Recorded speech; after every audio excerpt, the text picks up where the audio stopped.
Sebelum kita memulai, alangkah baiknya kita perlu mengetahui salah satu dosa yang paling besar atau yang disebut syirik. Ya, syirik itu artinya mempersekutukan Allah. Nah, kenapa kita harus membahas ini? Karena mendekati akhir zaman ini ya, mendekati hari kiamat maksudnya, akhir zaman alias hari kiamat. Nah, banyak itu orang itu terpengaruh karena duit. Nah, terpengaruh uang, terpengaruh harta, terpengaruh perempuan. Nah, itu perempuan ya. Karena dunia itu tiga isinya, harta, tahta, wanita. Ya kan? Nah, yang mana kalau semisal kita ini punya iman yang lemah, iman kita lemah, dengan mudahnya kita dipengaruhi oleh orang dengan bermodalkan uang 1 M, tinggalkan agama kamu berhenti miskin.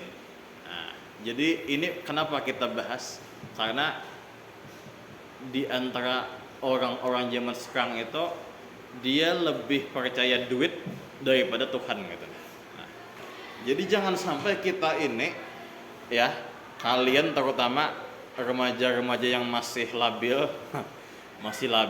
dan masih gampang dipengaruhi, itu jangan sampai kalian itu sampai suatu saat nanti ketika kalian itu dalam kondisi terpojok, misalnya kondisi tidak ada uang, belum bekerja, lalu ada yang menawarin nih, kamu kok kasih uang segini tapi tinggalkan agama, jangan mau ya, jangan mau. Kenapa? Di dalam Islam itu barang siapa melakukan perbuatan syirik, itu kalau di Arab Saudi, negara Islam, dipancung atau alias dipenggal lehernya. Kenapa? Dosanya adalah dosa yang sangat besar. Ya. Oleh karena itu, pondasi yang paling utama di dunia ini adalah menyembah Allah Subhanahu wa taala. Walaupun ibaratnya dia itu sholat masih belang kambingan alias kadang sholat, kadang juga enggak. Tapi sementara dalam hati ini masih ada rasa, masih ada keyakinan asyhadu alla ilaha illallah, aku bersaksi bahwa tiada Tuhan yang berhak disembah selain Allah, dan masih bersaksi bahwa Nabi Muhammad utusan Allah, masih ada kemungkinan masuk surga. Ya betul, surga. Tapi kalau misalnya kalian nih sudah kada berkeyakinan lagi, hati-hati ya. Jangan sampai ada perasaan di dalam diri ini berkeyakinan, keyakinannya itu kada meyakini gitu. Hati-hati. Nah, jangan sampai berkeyakinan, kada tiap agama itu benar. Enggak bisa dikatakan seperti itu. Ya, inna dina indallahil Islam. Sesungguhnya agama yang diridhoi di sisi Allah hanyalah Islam. Itu jelas sudah ya. Jadi jangan sampai ada tergelitik dalam hati, dalam pikiran kita kalau setiap agama itu ada Tuhannya. Nggak bisa seperti itu ya, nggak bisa. Kenapa? Soalnya kalau itu benar berarti banyak Tuhan. Mungkinkah Tuhan banyak? Mungkin lah, enggak kan ya. Tuhan itu pasti satu ya, ketuhanan yang maha esa. Nah, kalau misalnya di dunia ini ada 2 Tuhan, apa yang terjadi kira-kira? Tahulah. Saling berebut kekuasaan, iya kan? Sama kayak musim pemilu, ya kan? Gesek sana, gesek sini, ya kan? Sampai kadang di Jakarta sana demo, ya kan? Sampai kantor DPR dirusak, dibakar, ya kan? Itu kenapa? Berebut kekuasaan, ada pendukungnya. Nah, itu juga konsep Tuhan dalam agama Islam itu tidak mungkin ada 2 Tuhan di dunia ini, nggak mungkin. Tuhan cuma ada satu, dan satu itu pemegang kekuasaan secara mutlak. Apa yang dia ciptakan, maka yang diciptakan harus menurut dengan yang menciptakan. Termasuk kita ini sebagai hamba Allah Subhanahu wa taala. Nah, jadi seperti itu ya konsepnya. Jangan sampai kita tergadaikan akidah. Selama masih ada keyakinan itu dalam hati, masih ada kemungkinan masuk surga. Walaupun mungkin disiksa terlebih dahulu, masih ada. Tapi kalau sudah sampai meninggal, kalian nih sekarang nih meyakini Tuhan tuh, Allah tuh benar, Nabi Muhammad utusan Allah, tapi pas meninggal nanti kalian kada meyakini lagi. berubah keyakinan kalian, maka ini berbahaya sekali, bisa kekal dalam neraka hukumannya. Bahaya sekali ya, terancam. Walaupun keputusan akhirnya diserahkan kepada rahmat Allah, benar. Karena masuk itu dengan rahmat Allah, bukan dengan amal, bukan. Karena kalau dibandingkan nikmat yang Allah berikan kepada kita dengan amal yang kita lakukan itu jauh benar berbeda. Ini nah, setiap detik bernapas ini nah, banyak banget nilainya sudah daripada ibadah yang kita kerjakan seharian, ya kan? Nah, jadi seperti itu. Makanya keputusan akhir ketika orang itu diponis masuk ke dalam neraka, maka adalah keputusannya sampai kapan, maka diserahkan kepada rahmat Allah. Dan itu Allah aja yang tahu, ya. Nah, kemudian kita masuk di materi ya. Nah, di sini kalian bisa lihat di dalam surah An-Nisa Allah berfirman yang artinya sesungguhnya Allah tidak akan mengampuni dosa syirik. Nah, ini jelas nih dalam Al-Qur'an ini, tidak akan mengampuni dosa syirik dan Dia mengampuni segala dosa selain syirik bagi siapa yang dikehendakinya. Nah, berarti kesimpulannya apa? Ini adalah sesuatu yang paling dihindari sudah. Jangan sampai murtad, jangan sampai tasabuh, ya. Man tasabba biqaum fahuwa minhum. Barang siapa mengikuti kebiasaan suatu kaum, maka dia termasuk bagian dari kaum tersebut. Nah, artinya jangankan kita masuk alias pindah agama, mengikuti kebiasaan agama lainnya kan boleh. Contoh. Apa kebiasaan kira-kira orang-orang non itu kalau malam tahun baru merayakan, ya kalau nah meniup-niup trompet, ya kan? Nah, apalagi kebiasaan mereka itu kan Natalan, ya kalau itu kan boleh kita ikuti. Misalnya diundang kawan yang non, nanti ke rumahku lah, ke rumahku apa acara apa? Takutnya dulu acara apa? Natalan jar. Oh, aku kada kawa kayak itu. Kalau misalnya dia maksud, jangan tetap. Kalian kada tahu yang kalian makan itu mengandung apa. Siapa tahu di situ ada sesuatu. Kita nggak tahu ya, wallahu a'lam. Bukan kita berprasangka buruk, cuman menghindar itu lebih baik, mencegah itu lebih baik daripada mengobati. Kalau sudah terpengaruh, kalau sudah termakan, kalau sudah berhasil dipengaruhinya, maka kalian tuh susah untuk kembali ke awal lagi. Nah, jadi seperti itu. Jadi yang boleh seperti apa? Yang boleh kalian itu cukup menghormati aja. Oh iya, terima kasih undangannya, lain kali aja, atau misalnya aku nggak bisa, atau bikin alasan apakah, pokoknya ya jangan sampai juga kita menghinanya, jangan. Oh kada ini perbuatan syirik, ini kada baik aja ya, kada sama ponis juga ya, kalau kada, jangan diponis, cuman maksudnya kita menghormati aja gitu. Nah, jangan ikut-ikutan kita agama lain ya, karena kada boleh. Nah, kemudian ini lagi di dalam surah Al-Luqman, sesungguhnya mempersekutukan Allah adalah benar-benar kezaliman yang besar. Nah, dalam surah Al-Luqman, artinya ini sejolim-jolimnya Israel sama Palestina, ya, sampai bagian tubuh orang-orang Palestina itu apa ibaratnya kayak dimutilasi gitu kan, sampai ke sana kemari itu. Nah, ada yang tangannya lepas, ada yang kakinya lepas, ada yang lehernya lepas dari kepala. Itu masih jolim lagi syirik ini. Nah, coba bayangkan. Coba kalian bayangkan. Sejolim-jolimnya Israel sama Palestina, jolim lagi ini.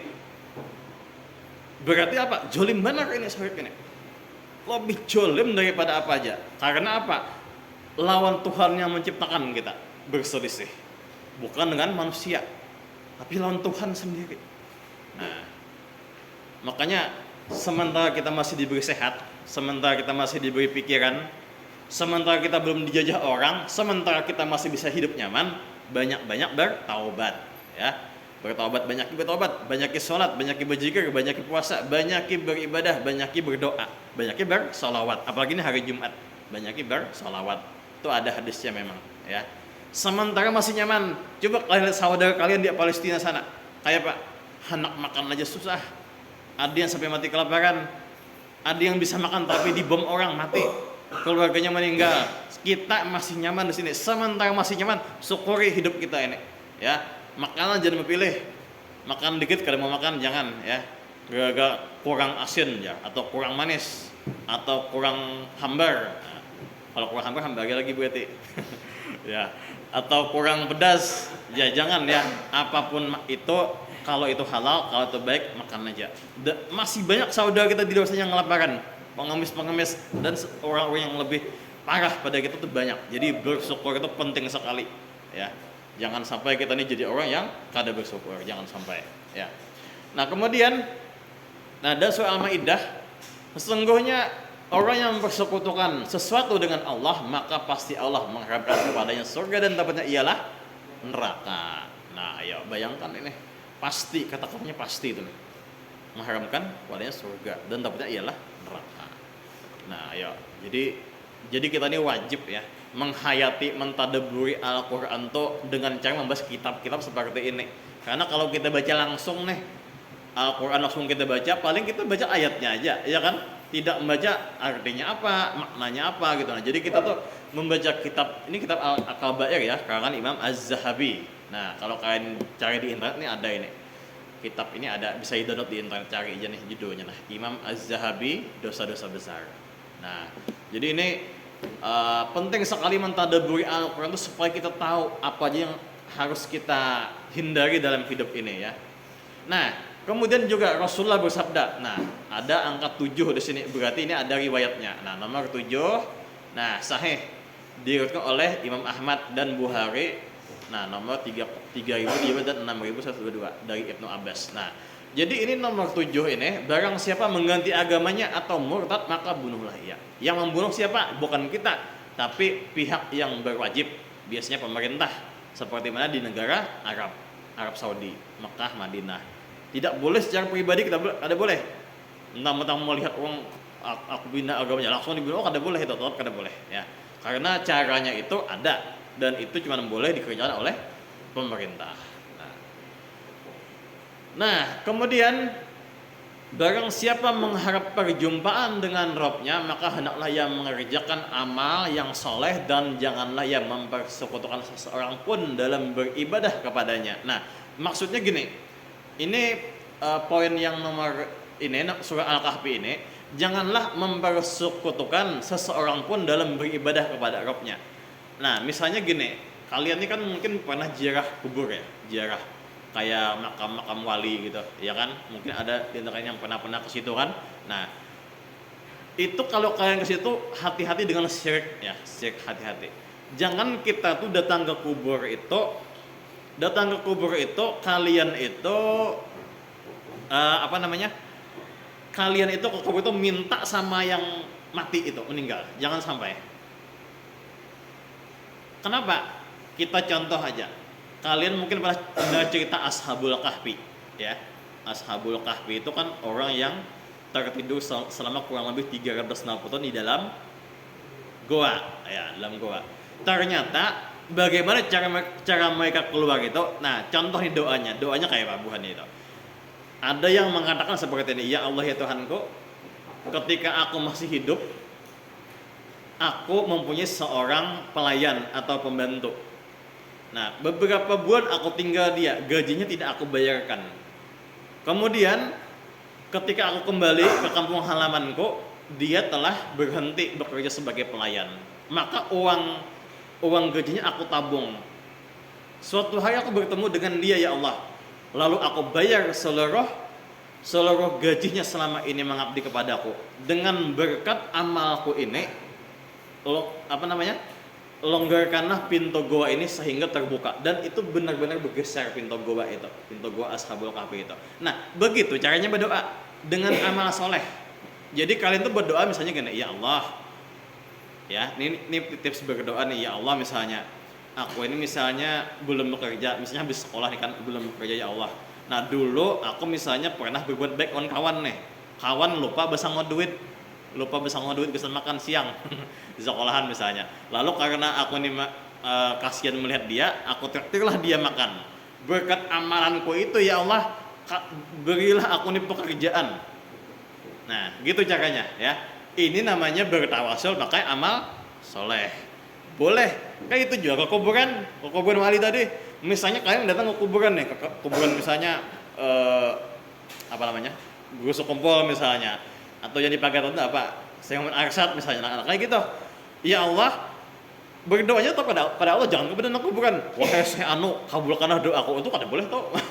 Janganlah, menghindari Syekh itu lebih baik ya. Nah, jadi kita berdoa kepada Allah, ya Allah, berkat aku hari ini mulai jauh-jauh, mulai Batu Licin, mulai Simpang ke makam walimu ini, dan aku mendoakan kebaikan bagi si wali ini supaya dia ini diampuni dosanya dan diterima amal baiknya berkat doaku kepada dia, ya Allah. Jadi berkat doaku kepada si wali ini, kabulkanlah ya Allah hajat-hajatku yang belum engkau kabulkan. Sebutkan hajatnya.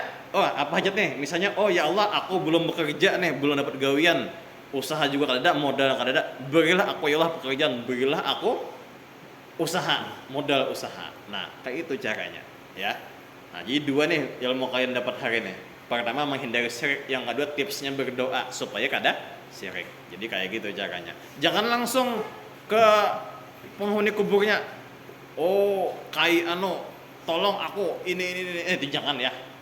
Walaupun ada sebagian ulama yang mengatakan para wali itu hidup di alam kuburnya, memang betul dia hidup tapi di alam barzah, betul lah, kada salah memang. Tapi alangkah baiknya kita mencontoh Ashabul Kahfi tadi, yang nyata-nyatanya doanya dikabulkan langsung. 360 tahun di dalam goa berdoanya pakai tawasul. Pakai tawasul, 3 orang bertawasul, terbuka itu pintu goa tanpa perantara. Ayo, bayangkan kalian, tanpa perantara. Berarti benar cara berdoanya. Nah, begitu. Jadi seperti itu ya tekniknya, caranya kalau kita ada hajat atau. Nah, terus gini, kalau kita berdoa tuh kan kadang-kadang kita ini kada kabul karena mohon maaf ada mungkin makanan haram yang termakan kita. Kada sengaja. Ataukah orang itu menyembelih ayamnya kada pakai bismillah, bisa juga makan kita, makruh jadinya. Nah, akhirnya doa kita susah kabul. Maka sebelum berdoa tuh kan ada hadis Nabi tuh, kalau kita berdoa kepada Allah sedangkan makanan yang kita makan tuh haram, makanan kita haram dan sebagainya haram, maka doa kita sulit dikabulkan. Ada caranya supaya cepat dikabulkan. Caranya adalah kita minta maaf dulu Allah, ya Allah, jikalau selama ini ada makanan atau pakaian atau apapun juga yang haram masuk ke dalam tubuhku atau yang pernah aku pakai, ya Allah ampunilah dosaku. Nah, habis kalian meminta seperti itu, lalu kalian berdoa. Jadi minta ampun dulu. Minta ampun dulu. Setelah minta ampunnya selesai, baru kalian berdoa, ya Allah, aku ada permintaan ini. Tolong kabulkan, tolong mudahkan, tolong selesaikan semua masalahku. Nah, itu lebih baik berdoa seperti itu. Jadi kada asal berdoa bang, ada caranya memang. Nah, itu seperti itulah, ini penting sekali dan ini memang untuk masa depan kalian juga tips ini. Ya, jadi bukan untuk bapak pribadi lah, untuk kalian juga. Nah itu nanti. Jadi kalau misalnya berdoa dengan cara apa yang dicontohkan seperti kisah Ashabul Kahfi, sama kayak ini surah Al-Kahfi. Nah, makanya di hari Jumat itu kan disunahkan 2 gitu tuh, apa? Membaca surah Al-Kahfi sama bersalawat. Nah, baca surah Al-Kahfi, bersalawat, baca Yasin, Waqiah, Mulk itu baca juga. Ya, masing-masing baik itu. Enggak ada yang melarang ya. Kalau kita tuh membaca Al-Qur'an tuh mau kalian baca Yasin kah, Waqiah kah, Mulk kah, Kahfi kah, atau Ad-Dukhan kah? Ad-Dukhan yang Bapak ajarkan dulu. Itu bagus benar kan? Baca, jangan sampai kita tuh malas membaca Al-Qur'an. Nah, jauhilah syirik kecil. Mereka bertanya, wahai Rasulullah, apakah syirik kecil itu? Beliau menjawab, yaitu riya. Nah, pada hari pembalasan untuk segala yang dikerjakan oleh manusia, Allah berkata, pergilah kepada orang-orang yang kalian ingin melihat amal kalian, lalu lihatlah apakah pahala disediakan. Nah, jadi gini, riya itu termasuk syirik juga. Riya, pamer. Oh, misalnya lagi sujud di Masjidil Haram Mekah, minta fotokan aku aja lagi sujud. Lagi sujud di depan Ka'bah, ikan fotokan dari sana aja. Ini beristilah benar lah. Jangan sekedar jalan-jalan aja di depan Ka'bah dipoto, itu masih mending ya kan. Ini lagi beribadah kepada Allah, menyembah Allah, tolong ikan dari sana fotokan aku lagi sujud ya. Nah, atau aku lagi berdoa aja. Nah, ini apa nih? Lain sudah ini ceritanya ya kalau. Nah, karena imbah fotonya ada, dipajang lagi di media sosial. Wah, lagi sujud, lagi sholat, lagi berdoa di Masjidil Haram. Itu jangan sampai seperti itu ya. Nah, itu apa namanya? Ada unsur syiriknya. Kenapa? Dilihatkan kepada selain Allah. Ada unsur manusianya. Gesan Allah ya juga, tapi melenceng sedikit ke manusia sedikit supaya masuk. Nah itu ada unsur syiriknya. Walaupun syiriknya kecil. Nah itulah. Jadi jangan sampai kita itu terlalu pamer. Kalau sholat duha kan dipoto ya Pak? Kita kan udah minta foto juga. Ya kalau itu kesan sekolah bayar dokumentasi. Tapi kalian niatnya kayak apa? Nah niat kalian apa? Nyembah Allah kah? Hendak berbuat baik kah? Atau hendak pamer kah? Ya kan? Tergantung hati lagi. Nah jadi gini, dulu Bapak pernah waktu kuliah tuh, Bapak kan dulu kuliah ya, tarbiyah. Jadi dosen Bapak tuh pernah ngomong gini. Orang ini misalnya seorang imam sholat Jumat misalnya, atau imam sholat tarawih dah, bulan puasa misalnya. Imam ini sebenarnya itu rutin tiap malam jadi imam di situ. Tiba-tiba hari itu dia sengaja kada turun ke masjid. Tidak turun ke masjid dengan niat supaya kada disuruh manusia jadi imam. Maka niatnya yang karena manusia ini bisa jadi syirik. Kenapa? Karena supaya kada disuruh manusia. Berarti ke manusia larinya, ya kan? Seandainya gini aku malam ini kada hendak dulu sholat di situ karena aku lagi capek dan supaya aku ini kada, maksudnya supaya aku ini kalau jadi imam tuh kada merugikan orang karena Allah Ta'ala ini kada syirik, kada ada unsur syiriknya. Tapi kalau misalnya dia sengaja begini mengatakan aku kada hendak sholat di sana, mending aku ke masjid lain supaya manusia kada nyuruh aku terus. Nah ini ada unsur syiriknya. Jadi seperti itu. Jadi itu dalam hati ketahuannya. Kalau kita kada menilai orang itu orang tuh jangan sengaja kalau itu sebagai disuruhnya, itu kita kan tidak boleh pasang keburukan orang, karena yang tahu syiriknya dia tuh cuman Allah gitu. Karena hati, urusan hati kita kan tidak boleh memponis, apalagi prasangka buruk, nggak boleh ya. Kemudian pulang kalau misalnya dia jadi imam di masjid, jadi imam ini supaya dipuji manusia, supaya sanjung manusia. Ini syiriknya lebih tinggi lagi dari yang tadi. Kalau tadi itu kada jadi imam, kecil syiriknya. Ini jadi imam tapi mengharapkan pujian, sanjungan dan lain, itu lebih levelnya lebih tinggi lagi. Nah, makanya ini apa artinya? Artinya yang seperti ini tuh ada unsur syiriknya tapi beda level. Dan itu harus hati-hati. Jadi kalau kita tuh jadi belum siap, ibaratnya kalian misalnya ini kan ada yang lulusan pesantren, mungkin ada yang mondok mungkin ya sebelumnya gitu sebelum di SMK 2. Nah, kalau kalian misalnya disuruh jadi imam perhatikan hati dulu, apakah sudah sanggupkah menerima beban ini gitu amanah ini. Maksudnya bukan beban ya, amanah sebenarnya ya. Kalau kita bisa menjaga hati kita, makanya yang perlu dilatih itu hati dulu. Ya, hati itu penting karena dari hati itu semuanya jadi baik ya. Kalau kalian kesini yang kesini ini orang yang baik semua. Kenapa? Karena kalian mau hati kalian membawa kalian kesini belajar ya. Karena belajar itu syaratnya satu, kosongin dulu gelasnya.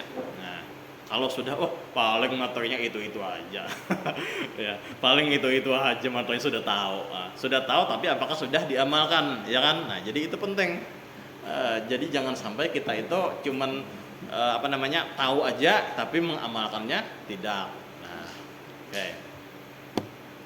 Nah kemudian barang siapa berlaku riya, Allah akan memperlihatkan keburukannya, dan barang siapa berlaku sum'ah, Allah akan memperlihatkan aibnya. Nah ya, riya ataupun sum'ah, bangga diri, maka berhati-hati.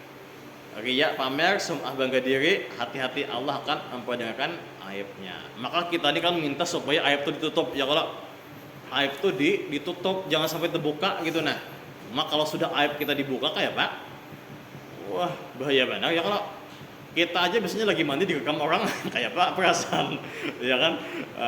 Itu kan aib itu kan. Nah itu jangan sampai terbuka. Nah jadi kayak gitu. Sampai sini adakah yang mau ditanyakan dulu sebelum lanjut? Mau ditanyakan soal ini boleh, atau selain daripada ini juga boleh. Beri sesi tanya jawab kalau ada yang dipertanyakan. Apa aja terserah. Adakah? Nggak ada. Ada yang bertanya kah tentang syirik atau yang lain kah? Boleh juga. Oke. Nah, jadi gini ya. Ini ada tips dari Bapak nih. Tips untuk menjauhi dosa syirik, yaitu kita membaca ikrar. Nah, ini Bapak bukakan anunya. Nah, di sini ada semacam kalimat, cuman ini kita baca sama-sama dulu ya, supaya kita tuh memohon supaya diberikan surga, dijauhkan dari neraka, dan diberikan takdir yang baik. Nah, coba kalian hadap ke layar semua, baca yang latihan aja, soalnya ininya kada kelihatan lah. Nah, ya kalau kada kelihatan ininya, jadi kita sasa baca, ikuti Bapak lah. Bismillahirrahmanirrahim. Allahumma inni as'alukal jannata wa ma qaraba ilaiha min qaulin aw amal wa a'udzubika minan nari wa ma qaraba ilaiha min qaulin aw amal wa as'aluka anta ja'ala kulla qada'in qadaitahu lil khair. Ya Allah, aku memohon kepadamu surga dan segala hal yang mendekatkan kepadanya, baik berupa ucapan maupun perbuatan. Dan aku berlindung kepadamu dari neraka dan segala hal yang mendekatkan kepadanya, baik berupa ucapan maupun perbuatan. Dan aku memohon kepadamu agar engkau menjadikan setiap ketetapan yang engkau tetapkan untukku sebagai kebaikan. Amin ya rabbal alamin. Nah, jadi ini tadi hadis riwayat Ibnu Majah ya. Ini hadis sahih ini dan bisa diamalkan. Nah, jadi artinya kode tahu itu kodo itu apa? Takdir. Makanya di sini tulisnya ketetapan. Artinya apa? Supaya Allah itu menjadikan setiap takdir yang Dia tetapkan untuk kita sebagai kebaikan. Apapun takdirnya itu. Kalau kita menerima takdir wajib ya, artinya kita harus ikhlas menerima takdir hidup kita. Kalian ini kalau milih dijadikan binian dari awal kecil, kada bisa kan? Maka kita harus ikhlas dijadikan sebagai laki-laki. Ya kalau cuman kita berdoa kepada Allah, jadikan setiap ketetapan yang engkau berikan untukku sebagai kebaikan. Nah, di sini kalau kalian pengen mendoakan keluarga, misalnya nih kalian ada keluarga, ada adik, ada kakak, ada siapa di rumah. Nah, ini tinggal ganti nih kata-kata ini. Ini Allahumma inna as'aluka, ini ganti Allahumma inna nas'alukal. Kalau Allahumma inna nas'aluka itu ganti inna nas'aluka. Itu nantinya kalau di sini aku memohon, maka ya Allah kami memohon. Jadi kayak itu artinya gitu. Nah, misalnya nih, nah wa a'udzubika ganti tuh wa na'udzubika. Nah, dan kami berlindung berarti bukan aku berlindung. Nah, jadi kayak itu. Wa as'aluka ganti wa nas'aluka. Artinya ya Allah kami berlindung, kami memohon, kayak itu artinya.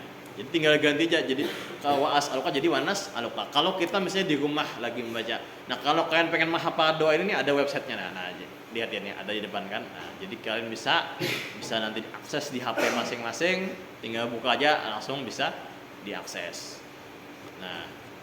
Nah di sini ada sebuah kalimat ikrar ya. Nah, di sini ada sebuah kalimat ikrar yang berlindung dari dosa syirik. Ini contohnya. Nah, jadi ini ada Arabnya kalau kelihatan ya. Jadi baca ini sama aja. Jadi quluna ya Allah nahnu jami'a mahalaqatika wa halkin nasta'ijubika minnal fiski wa nifaqi wasyirki ilal abad. Artinya kami semua segala makhluk dan ciptaanmu ya Allah berlindung kepadamu dari kefasikan, dari kemunafikan dan dari kesyirikan selamanya. Nah, coba bismillahirrahmanirrahim. kulluna ya Allah nahnu jami'a makhluqatika wa khalqika nasta'izu bika minal fiski wan nifaqi wasyirki ilal abad. Kami semua ya Allah, segala makhluk dan ciptaanmu berlindung kepadamu dari kefasikan, dari kemunafikan, dan dari kesyirikan selama-lamanya. Nah, jadi ini banyak ya, di sini banyak kalimat-kalimat doa supaya kita tuh berlindung dari sesuatu yang tidak baik. Nah, jadi kalian bisa nih, jadi Bapak cuma bahas itu aja ya, karena berhubungan dengan materi kita, syirik ya. Kalau kalian nanti pengen baca sendiri ya silahkan buka websitenya, ada sudah di sini. Ini kalau kalian baca ini, insya Allah kalau orang tuh susah meninggalkan perbuatan-perbuatan yang tidak baik, atau punya siapakah pengen keluarga kita kan jadi orang baik, bisa aja baca ini, sering-sering dibaca ini, insya Allah nanti ada perubahan itu. Tapi harus istiqomah membaca. Nah, jadi seperti itu. Baik, karena waktunya sebentar lagi sudah menunjukkan jam nih ya, sebentar lagi ya, jarumnya sudah menunjukkan 11.45. Sebelum kita tutup dan kita baca doa, apakah ada pertanyaan atau cukup aja? Cukup ya. Sudah absen semua kah? Sudah ya. Baik, demikian hari ini. Sebelum kita berakhir, mari kita sama-sama membaca doa ya. Membaca doa supaya kita ini dijadikan orang yang beriman dan bertakwa kepada Allah Subhanahu wa taala. Baik, sebelum Bapak akhiri, marilah sama-sama kita membaca surah Al-Fatihah. Al-Fatihah. A'udzubillahi minasyaitonir rajim. Bismillahirrahmanirrahim. Iyyaka na'budu wa iyyaka nasta'in. Ihdinas siratal mustaqim.